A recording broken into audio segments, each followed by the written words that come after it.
Hello बच्चों, क्या हाल चाल और सब बढ़िया। तो आज हम करने वाले हैं बच्चों साइंस का chapter number 6 reproduction in animals के बारे में। हमने अपनी पिछली वीडियो में बच्चों पढ़ा था विविपेरस एंड ओविपेरस के बारे में पढ़ा था। तो विविपेरस क्या होता है बच्चों, जो गिव बर्थ करते हैं, मतलब जो बच्चों को जन्म देते हैं। और ओविपेरस का मतलब बच्चों क्या है, जो अंडे देते हैं, जो ले एग करते हैं बच्चों। ठीक है, तो विविपेरस और ओविपेरस के बारे में हमने पिछली वीडियो में समझा था। तो आज की वीडियो में हम क्या समझने वाले बच्चों, यंग वंस टू एडल्ट्स। हम क्या समझेंगे बच्चों, यंग वंस टू एडल्ट्स के बारे में हम आज की वीडियो में समझेंगे। तो पूरी वीडियो में बने ही रहिएगा बच्चों, आपको बहुत ही अच्छी तरीके से समझ में आएगा। ठीक है बच्चों, तो चलिए स्टार्ट करते हैं बिना देरी। और हाँ, अगर आपने अभी तक हमारे चैनल को सब्सक्राइब नहीं करा है तो ज़रूर चैनल को सब्सक्राइब कर लेना। और हाँ, अपनी न्यू बुक लेके ही बैठिएगा साथ में। ठीक है बच्चों, क्योंकि हमारे पास जो बुक है वो ओल्ड बुक है, इसलिए इस ओल्ड बुक में चैप्टर नंबर 9 है और न्यू बुक में चैप्टर नंबर क्या है बच्चों, 6 है। ठीक है बच्चों, तो चलिए स्टार्ट करते हैं यंग वंस टू एडल्ट्स। इसका मतलब क्या हुआ बच्चों, शिशु से लेके वयस्क तक। एडल्ट्स का मतलब होता है बच्चों वयस्क तक, युवा तक। ठीक है बच्चों, the new individual which are born or hatched from the egg continue to grow till they become adults. Till they become adults, इसका मतलब क्या है बच्चों, नवजात जन्म में प्राणी अथवा अंडे के फूटने, मतलब बच्चों क्या यहाँ पर हैज्ड का मतलब क्या है, जो जब अंडा जब फूट जाता है, अंडे से फूटने से निकले प्राणी तब तक वृद्धि करते रहते हैं जब तक कि वे क्या ना हो जाए बच्चों, वयस्क ना हो जाए। ठीक है बच्चों, In some animals, the young ones may look very different from the adults.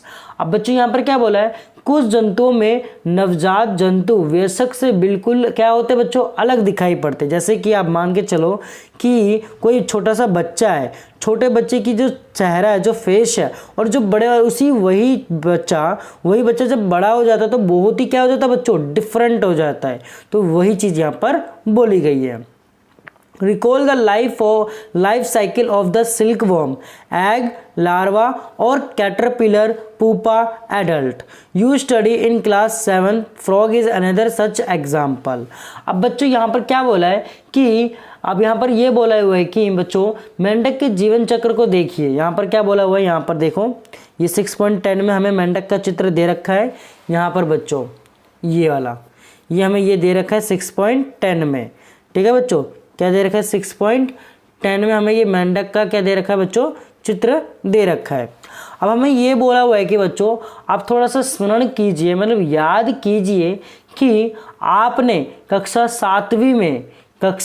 सातवीं में सिल्क वॉर्म के बारे में, life cycle of a silk worm के बारे में पढ़ा था। एग बनता है, पहले एग होता है, फिर लार्वा या कैटरपिलर, उससे पूपा बनता है, फिर वो जाके एडल्ट में चेंज होता है। ठीक है बच्चों, अब इसमें देखो, observe the different stages of frog starting from the egg to the adult stage. मेंढक के अंडे से प्रारंभ करके वयस्क बनने की विभिन्न अवस्थाओं का परीक्षण हमें करना है बच्चों। We find that there are 3 distinct stages. हमने यहाँ पर क्या देखा बच्चों, यहाँ पर 3 स्पष्ट अवस्थाओं अथवा चरणों को देख पाते हैं हम। कौन कौन से, पहले एग, फिर टैडपोल, फिर एडल्ट। एग, यहाँ पर देखो बच्चों, egg, early tadpole, late tadpole, फिर फ्रॉग बन गया। मतलब egg, tadpole, frog, egg, tadpole, frog, egg, tadpole और फ्रॉग।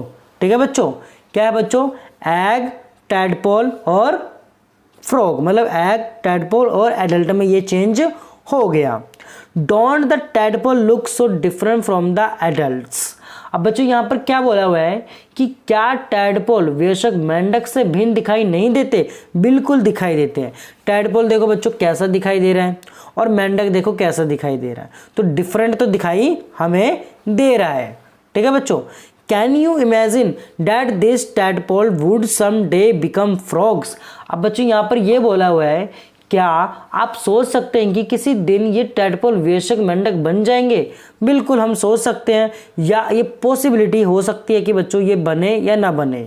बीच में कोई चीज़, कोई जानवर इसे क्या मार दे, खा जाए, तो संभावना है 50% के ये फ्रॉग बन जाए। ठीक है बच्चों, आगे देखो। सिमिलरली द कैटरपिलर और the pupa of silkworm look very different from the adult moth. अब बच्चों यहाँ पर सेम क्या बोला हुआ है कि टैडपोल रूपांतरित होके, मतलब जैसे यहाँ पर बोला हुआ है कि जैसे कि आपने यहाँ पर ये देखा, सिमिलरली सेम चीज़ ये कैटरपिलर के साथ भी होती है। सेम चीज़ जैसे आपने फ्रॉग के बारे में पढ़ा, सेम चीज़ कैटरपिलर के साथ होती है। कैटरपिलर मतलब जैसे कि यहाँ पर सिल्कवॉर्म बोला हुआ है, सिल्कवॉर्म के पहले क्या होता है बच्चों? एग होता है, वो लार्वा बनता है, मतलब कैटरपिलर बनता है, फिर पूपा बनता है, फिर वो एडल्ट में आता है। तो कैटरपिलर और एडल्ट में बहुत ही डिफरेंट, वेरी डिफरेंट होता है। आप ये देखो बच्चों, The features that are the present in adult are not found in these young ones. Then what happened to the tadpole or caterpillar thereafter? अब बच्चों यहाँ पर ये बोला हुआ है कि अब ये जो चीज़ हमें बोली गई है कि ये जो फीचर्स हैं इसमें क्या प्रेजेंट होते हैं, ये नहीं होते। हमें ये ये बोला गया है कि the feature that are present in the adults are not found in this young ones. जो फीचर एडल्ट्स में पाए जाते हैं वो यंग वंस में फीचर्स नहीं पाए जाते, कुछ ना कुछ। Then what happen to the tadpole और कैटरपिलर देयर आफ्टर, तो वो जब कैटरपिलर और टैडपोल का आखिर बाद में क्या होता है, क्या हुआ है, उसके बारे में आगे पढ़ते हैं बच्चों। You must have seen a beautiful moth emerging out of the cocoon.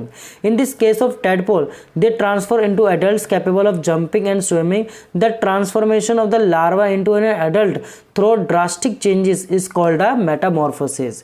यहाँ पर क्या बोला बच्चों? The transformation of the larva, यहाँ पर क्या बोला बच्चों? The transformation of the larva into an adult through drastic changes is called Metamorphosis. मतलब क्या बोला बच्चों कि यहाँ पर जो मेंढक है, मतलब जो टैडपोल है, कुछ विषय जैसे कि टैडपोल रूपांतरित होकर वयस्क में क्या हो जाता है बच्चों? बदल जाता है। तो जो छलांग लगा सकता है, जैसे कि यहाँ पर बोला हुआ है ना बच्चों, जंपिंग, स्विमिंग, यहाँ पर क्या बोला? छलांग लगा सकता है या तैर सकता है। कुछ विशेष परिवर्तनों के साथ टैडपोल का वयस्क में रूपांतरण होता है। क्या होता है बच्चों? चेंजेस आते हैं, तो उसे हम क्या कहते हैं बच्चों? मेटामॉर्फोसिस कहते हैं। क्या कहते हैं बच्चों? मेटामॉर्फोसिस। अब ये क्या हो गया? ये एग से धीरे धीरे चेंजेस हुए, जंपिंग हुई, स्विमिंग हुआ, सब कुछ करा, तब जाके वो एडल्ट में चेंजेस हुए, उसके ड्रास्टिक चेंजेस हुए, तो उसे हम क्या कहेंगे बच्चों? मेटामॉर्फोसिस कहेंगे। What about this changes that we observe in our body as we grow? अब बच्चों यहाँ पर ये बोला हुआ है कि जैसे जैसे हम बड़े होते हैं, हम शरीर में किस प्रकार के परिवर्तन देखते हैं। Do you think we to undergo metamorphosis? अब क्या आप सोच सकते हैं कि हमारा भी मेटामॉर्फोसिस ही होता है? जैसे कि हम हैं बच्चों, जब हम छोटे बच्चे होते हैं तो धीरे धीरे हम क्या करते हैं? धीरे धीरे बड़े होते हैं, फिर जाके एडल्ट में चेंज हो जाते हैं। कितने बड़े हो जाते हैं हम? तो छोटा बच्चे से लेके बड़े तक बनने में इस प्रोसेस को भी हम क्या कहेंगे बच्चों? मेटामॉर्फोसिस कहेंगे। क्या कहेंगे बच्चों? मेटामॉर्फोसिस कहेंगे। In human being body parts similar to those present in the adults are present from the time of birth. अब जैसे कि इसमें क्या बोला है? मनुष्य में जन्म के समय में से ही नवजात शिशु में वयस्क समान शारीरिक अंग मौजूद होते हैं। शारीरिक क्या होते हैं बच्चों? मौजूद होते हैं। मतलब जैसे कि बच्चे में जैसे कि हाथ पैर ये वो सब होते हैं, उसी प्रकार से बड़े में भी ये चीज़ होती है। ठीक है बच्चों, ये चीज़ होती है। तो आई होप आपको जो ये चीज़ है मेटामॉर्फोसिस आपको अच्छी तरीके से समझ में आ गया होगा, यंग वंस टू एडल्ट्स तक। ठीक है बच्चों, यंग वंस टू एडल्ट आपको अच्छी तरीके से समझ में आ गया होगा, उम्मीद करते हैं। तो आई होप आपको समझ में आ गया होगा। अगर आपको बहुत ही अच्छी तरीके से समझ में आ गया है मेटामॉर्फोसिस क्या है, सिंपल सा बच्चों है, the transformation of the larva into an adults through drastic changes is called metamorphosis। ठीक है बच्चों, मेटामॉर्फोसिस को हिंदी में कहते हैं बच्चों कायंत्रण। क्या कहते हैं बच्चों? कायंत्रण। ठीक है बच्चों, कायंत्रण कहते हैं। तो उम्मीद करते हैं आपको बहुत ही अच्छी तरीके से समझ में आ गया होगा बच्चों। तो मिलते हैं अपनी अगली वीडियो में। आज की वीडियो के लिए बस इतना ही। धन्यवाद।